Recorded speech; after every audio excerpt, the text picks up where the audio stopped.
Assalamualaikum warahmatullahi wabarakatuh. Bismillahirrahmanirrahim. Alhamdulillahirabbil alamin. Wassalatu wassalamu ala asyrafil anbiya'i wal mursalin sayyidina maulana Muhammadin wa ala alihi wa sahbihi ajma'in, amma ba'du. Fa ya ayyuhan nas usikum wa nafsi bittaqwallah faqad fazal muttaqun. Bismillahirrahmanirrahim. Alhamdulillahirabbil alamin. Jamaah bapak-bapak, ibu-ibu yang dirahmati Allah Subhanahu wa taala, mengaturkan terima kasih kita masih bisa diberikan kesempatan oleh Allah untuk menggapai, mencari, mengumpulkan ridho Allah, pahala-pahala Allah. Mudah-mudahan dengan asbab tersebut kita dijadikan min ahlil husnul khatimah, min ahli la ilaha illallah Muhammadur Rasulullah, sebagai asbab kita mendapatkan rahmat Allah Subhanahu wa ta'ala. Bismillahirrahmanirrahim. Wa 'alaika bisyafa'ati likulli man sa'alaka an tashfa'a lahu fi hajatin ila man laka indahu hajahun. Fa inna allaha yas'alul 'abda an jahihi kama yas'alu an malihi. Wa 'alaika, dan hendaknya engkau, hendaknya kalian, hendaknya kita, bisyafa'ati likulli man salaka an tashfa' lahu fi hajatin. Hendaknya kita membantu, menolong kepada setiap orang yang sa'alaka, meminta kepada kamu, antashfa'a, untuk membantu, lahu, baginya, fi hajatin, dalam sebuah hajat, ila man laka indau jahil, kepada orang yang kamu memiliki kedekatan dengan orang yang punya kedudukan.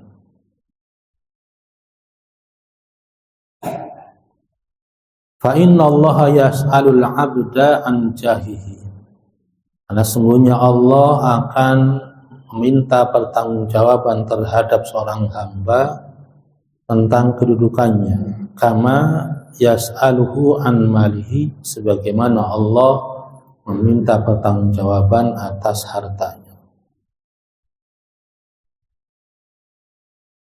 Kita hendaknya membantu, menolong orang yang memiliki, setiap orang memiliki kebutuhan, memiliki hajat, yang datang kepada kita untuk minta bantuan, menyampaikan hajatnya kepada orang yang memiliki kedudukan. Seandainya kita punya kedudukan, maka kita juga wajib membantu saudara-saudara kita yang memiliki hajat. Wa idza tawajjaha 'ala 'amdin syai'un minal hududi asyar'iyyati ka haddi zina was saraqati fakhtar an tashfa'a lahu fa inna syafa'ata fil hududi ghairu jaizatin. Dan jika datang menghadap kepadamu seorang yang memiliki, yang berurusan dengan urusan-urusan syariat, seperti batas-batas syariat, hukum-hukum syariat, seperti hukumnya zina dan mencuri, fakhdar, maka hati-hatilah, jangan sampai kita memberikan pertolongan terhadap mereka, karena pertolongan tersebut tidak boleh. Kita punya hubungan dengan penguasa, kita punya hubungan dekat dengan yang punya kedudukan. Jika datang kepada kita orang minta bantuan untuk disampaikan kepada orang yang punya kedudukan tersebut, hajatnya luar biasa, penting, maka kita harus membantu. Tapi jangan sampai ada orang datang kepada kita, orang itu melakukan pelanggaran syariat seperti mencuri,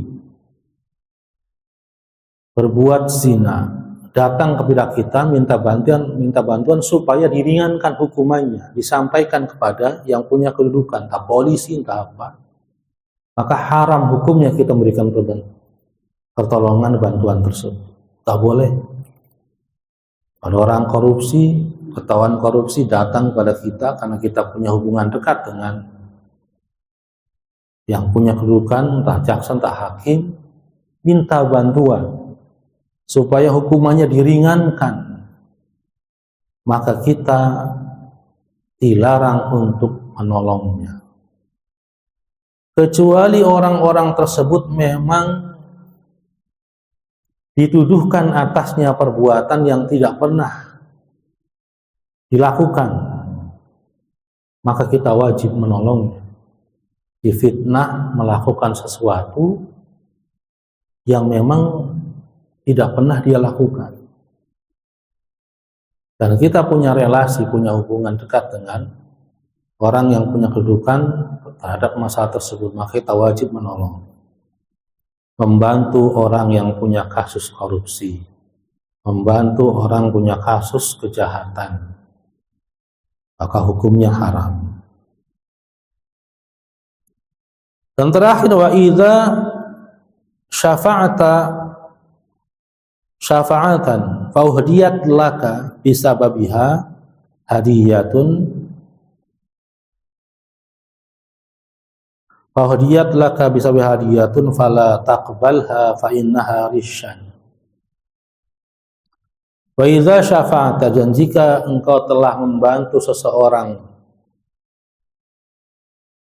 memenuhi hajatnya, kemudian fahdiyat laka, kemudian kamu diberikan hadiah dengan sebab menolong orang tersebut, dengan sebuah hadiah, fala taqbalha, maka jangan diterima hadiah tersebut, fa innaha risyan, karena sesungguhnya hadiah tersebut adalah merupakan suap.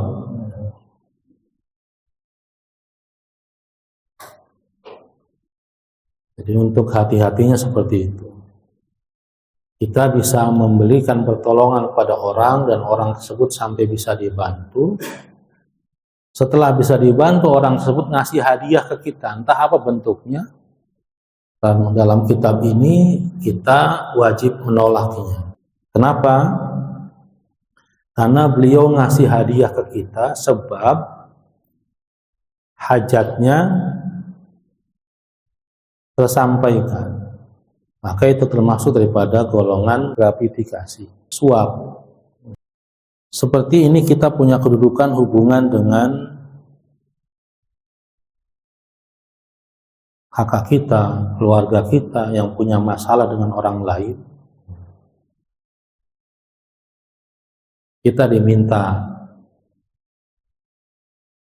menyampaikannya, maka tidak apa-apa. Wa 'alaika bit tabassumi fi wujuhil mu'mini wa talaqatul wajhi wa idharil bashari lahum wa tibul kalami ma'ahum. Wa 'alaika, hendaknya kalian bit tabassumi, senyum, fi wujuhil mu'minina, ketika bertemu dengan orang-orang beriman. Wa talaqatul wajhi, dan ceria wajahnya. Wa idharil bashari lahum, dan menampakkan kegembiraan kepada mereka.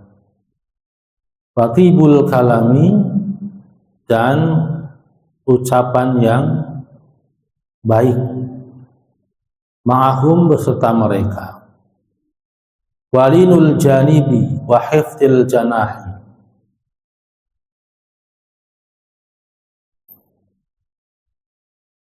dan mudah perangainya, wa khiftil janahi, dan santunnya. Arti sebenarnya adalah merendahkan sayap Maksudnya adalah santun. Gambarannya kalaupun dia orang kaya, ketika ketemu dengan orang-orang yang saudara-saudara Islam yang lainnya, kemudian orang-orangnya biasa saja, maka si orang kaya tadi menurunkan egonya agar sama. Jadi orang-orang yang lainnya itu ngerasa nggak direndahkan. Maksud pada waqiftul janahi. Karena ada orang seperti itu. Ketemu orang yang lain salaman tapi ininya tuh apa Pak? Bahasa itu yang mergegek. Ketemu orang lain, orang Islam yang lain, meninggikan egonya, bukan waqiftul janah. Sehingga orang lain tuh ngerasanya nggak enak. Ini orang. Qala Allah Ta'ala li nabihi al-karim wakhfid janahaka lil mu'minin. Allah berfirman untuk nabinya Muhammad sallallahu alaihi wasallam, wakhfid janahaka lil mu'minin, dan rendahkanlah sayapmu lil mu'minin terhadap orang-orang beriman. Menurunkan ego. Jangan ngerasa saya ini orang paling alim, saya ini orang paling kaya. Orang harus bertemu dengan saya harus bagaimana? Enggak seperti itu. Faqala alaihi salatu wassalam, la tahqiranna minal ma'rufi syai'an walau an talqa akhaka biwajhin talqin. Rasulullah sallallahu alaihi wasallam bersabda, la tahqiranna minal ma'rufi syai'an. Janganlah engkau menghina sebuah kebaikan walau antalqa akhaka biwajhin talqin, walaupun hanya sekedar bertemu dengan saudaramu biwajhin talqin, dengan wajah yang ceria, bukan wajah yang cemberut ataupun murung. Itu merupakan sebuah kebaikan walaupun sedikit bentuknya. Menampakkan keceriaan ketika bertemu dengan saudaranya yang muslim yang lain adalah merupakan sebuah kebaikan. Maka Rasulullah, la tahqiranna, jangan remehkan. Wa qala alaihi salatu wassalam, al kalimatu at-thayyibatu shadaqatun. Rasulullah SAW bersabda, al-kalimah at-thayyibah, perkataan yang baik, shadaqatun, adalah sebuah sedekah. Ya. Ada orang bertanya, ini tentang ikhlas Pak ya. Ada orang bertanya pada Imam Ahmad bin Hanbal, ya Syekh, apabila ada orang masuk di sebuah masjid, kemudian situ ada banyak jamaah, dia sholat, fa'ahsana sholatuhu, maka dia berbagus sholatnya, hal kana lahu minar riya, apakah itu termasuk riya? Kata Syekh Ahmad bin Hanbal mengatakan, laisa lahu minar riya, bal kana lahu, yakni barokah lil muslim. Jadi bukan termasuk riya, akan tapi itu merupakan keberkahan orang Islam yang lain. Kalau kita berjalan, pergi berdua dengan orang muslim yang soleh, kemudian kita sholatnya bagus, ngomongnya bagus, itu bukan karena riya, akan tetapi karena kita terpengaruh dengan orang muslim yang soleh tadi. Itu namanya berkah bergaul dengan orang soleh. Seandainya kita berjalan berdua dengan orang yang kurang soleh, maka kita tidak akan punya kendali diri, ngikuti mereka dari. Tapi karena lantaran kita berteman dengan ustaz,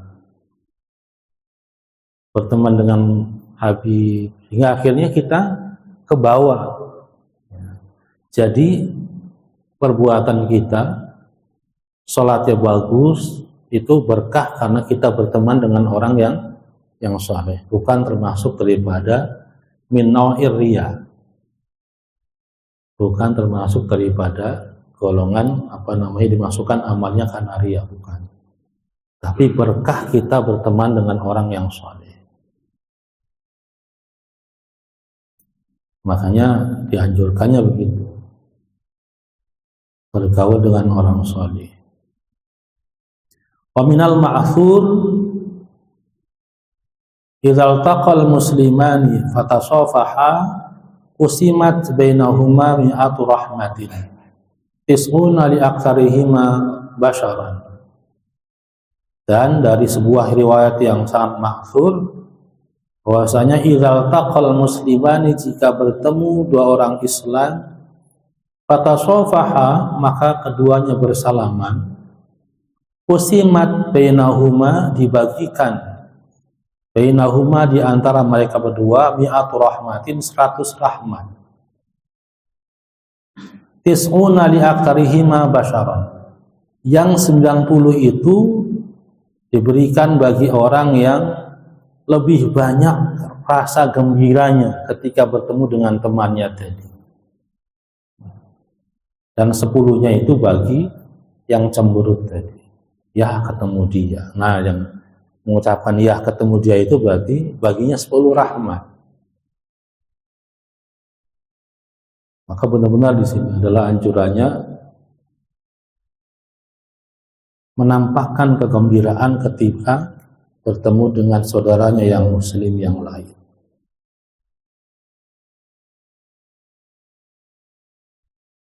Karena bagi orang, di hadis yang lainnya adalah ketika orang muslim bertemu dengan saudaranya dan salaman, maka ketika itu juga Allah gugurkan dosa-dosanya selama tangannya masih bersalaman.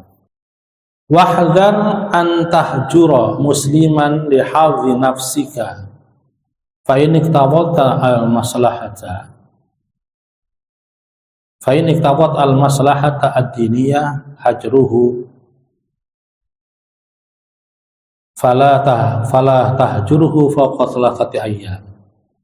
Wahdhar, dan hati-hatilah, an tahjura musliman li hadhi nafsika, hati-hatilah kalian untuk mendiamkan saudara kalian yang muslim karena kepentingan diri sendiri, karena emosi sendiri.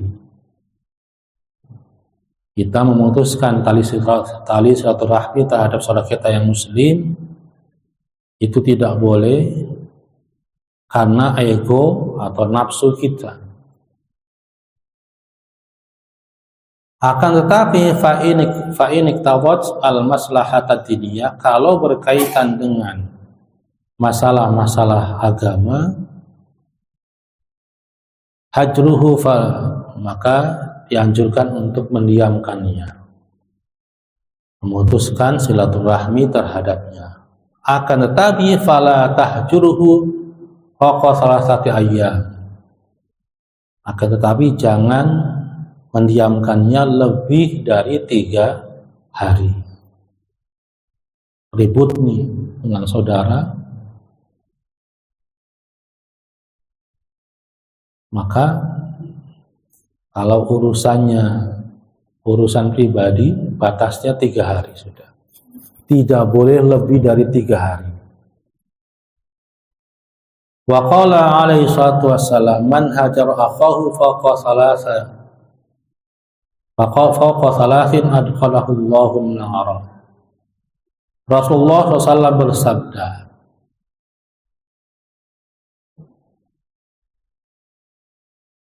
siapa orangnya yang mendiamkan saudaranya fawqa thalathin, lebih dari 3 hari, adkhalahullahu nara, maka Allah masukkan dia ke dalam neraka.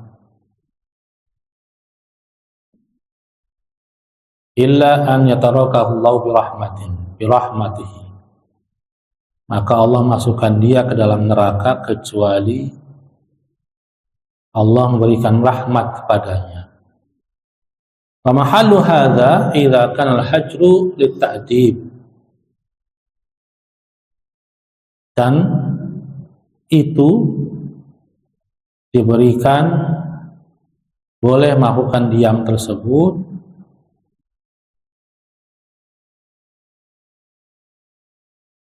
dalam rangka untuk meluruskan permasalahan. Itu dibolehkan. Fa amma idza kana li'itharihi batilan aw tarkihi haqqan fala akhara lahu. Mendiamkan 3 hari saudaranya itu dalam rangka untuk menyadarkannya. Akan tetapi jika saudaranya tadi orangnya selalu mendatangi berbuat kebatilan, langgar, meninggalkan hal-hal yang hak, hal-hal yang wajib, fala akhiralahu, maka tidak ada batasannya kita mendiamkan saudara kita tersebut, illa biruju'i ilal haq, sampai dia kembali kepada kebenaran, sampai dia tobat. Kita punya saudara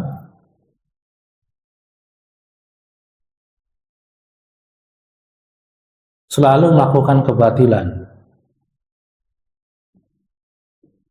melakukan kesalahan, kezaliman. Kita sudah kasih nasihat, sudah kasih peringatan, sudah, sampai akhirnya kita putuskan hubungan kita dengan dia. Kapan batasnya? Tidak ada batasnya sampai orang tersebut, saudara tersebut kembali bertaubat, kembali kepada jalan yang benar. Yang ada batasnya adalah selain hal tersebut. Jangankan saudara, istri saja kalau nggak sholat, dalam Al-Qur'annya harus diingatkan. Sudah diingatkan, masih nggak sholat, pisah ranjang. Masih nggak sholat, pisah rumah. Nah, kalau ada saudara kita seperti itu,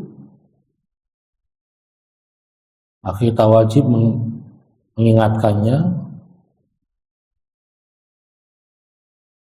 Sudah diingatkan, masih tetap tidak melakukan hal-hal yang Allah perintahkan, maka putus hubungannya.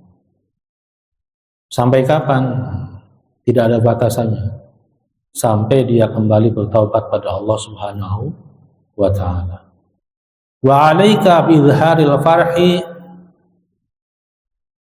wal istibsyar bi kulli ma yatajaddad lil muslimin minal nusari kanuzulil amtar warakhal as'ar wa zuhurihim al-baghina wal kufar. Wa 'alaika, dan hendaknya kalian bil haril farhi wal istibsyar, ikut menampakkan, ikut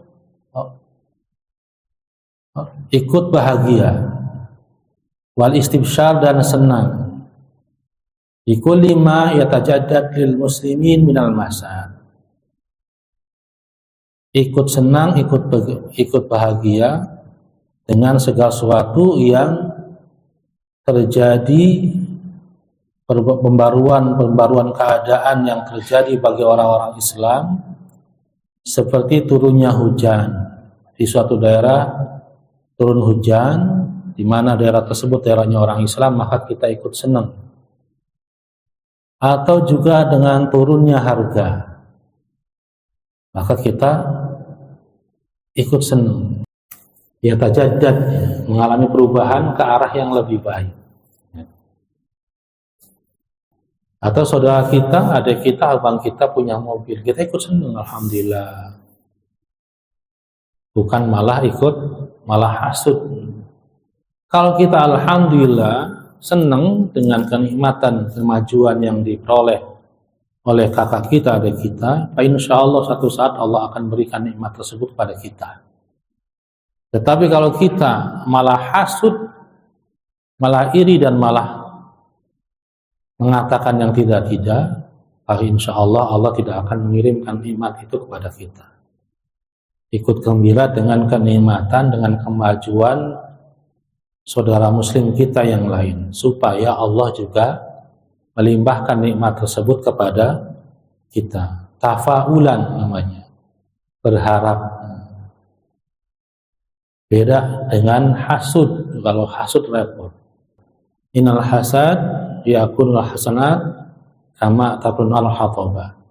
Nah, sabda Rasulullah seperti itu. Orang-orang hasud itu, sifat iri dengki itu yakulul hasanat, memakan kebaikan-kebaikan, menghilangkan kebaikan-kebaikan yang kita pernah lakukan, seperti api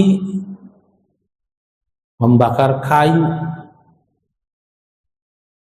Kalau api membakar kayu, sisanya jadi apa? Jadi abu. Wa 'alaika bil husni wal igtimam bisababi ma yanzilu bihim minal balaya wal waba wal ghala wal fitani. Wa tawajjahu ila Allah bi an yakshifa dzalika anhum ma taslimi li qada'ihi wa qadarihi. Wa 'alaika, dan hendaknya kalian bil husni, merasa sedih, wal igtimam, dan merasa gundah, bisababi ma yanzilu bihim, dengan sebab apa yang turun terhadap pada mereka, minal balaya, dari musibah, wal waba, dan wabah, wal ghala wal fitani. Dan sebaliknya dari yang kedua, dari yang pertama, kita juga wajib dianjurkan merasa sedih dengan apa yang menimpa saudara-saudara kita yang muslim, baik kena musibah ataupun bencana ataupun wabah ataupun fitnah. Fatawajjahu ila Allah fi an yakshifa dzalika anhu, dan kita menghadap pada Allah, berdoa agar Allah mengangkat itu semua anhum, dari mereka, ma taslim li qada'ihi wa qadarihi, beserta menyerahkan diri, pasrah terhadap qada dan takdirnya Allah Subhanahu wa ta'ala. Ya, saudara kita yang kena musibah, dan memang ini sudah menjadi sudah diprediksi Rasulullah SAW, bahwasanya muslim pada akhir zaman banyak, akan tetapi seperti buih di lautan, gak punya kekuatan. Saudara kita di Palestina setiap hari terus dibantai, dan dunia diam saja. PBB tak nggak ngaruh, tidak ngaruh. Kita hanya bisa berdoa, ya Allah, mudah-mudahan Allah selamatkan. Entah sampai kapan, mungkin sampai turunnya Imam Mahdi. Dalam hadisnya, akan datang pada umatku pada akhir zaman tahun-tahun penuh tipu daya, di mana yang jujur dicaci maki, yang khianat diberi amanat, para pengkhianat diberi keamanan, maka habis sudah. Ya. Ketika kita kunut juga itu kan ada itu. Allahumma adfa'anna washrif anna waqshif anna al-musibata wal baliyah. Ya, kalau doa kunut, Allahumma hadina fiman hadai, terus sampai akhirnya sebelumnya Allahumma kshif anna wadfa annal musibata wal baliyah. Ya Allah, angkatlah, hindarkanlah kami daripada musibah dan bencana. Dan sunnahnya itu ketika menyampai doa itu tangannya begini. Rasulullah ketika beliau meminta seperti ini, tangannya mengadah ke langit. Tapi ketika meminta perlindungan, tangannya seperti ini. Wallahu a'lam bishawab.